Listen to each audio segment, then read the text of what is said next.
Астанада қала тұрғындарының арасында конькимен жаппай сырғанау шарасы өтуде. Жарыс 3 санат бойынша, яғни ер азаматтар, әйелдер және балалар арасында ұйымдастырылды.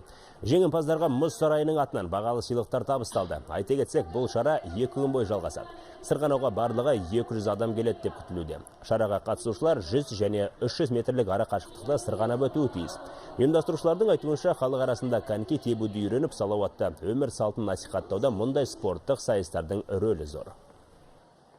Жарыста болатын қазір жаңадан келгендер, қонақтар жарыс болады 100 метрден арасында көреміз, кім жақсы жүргендерді аламыз спортқа.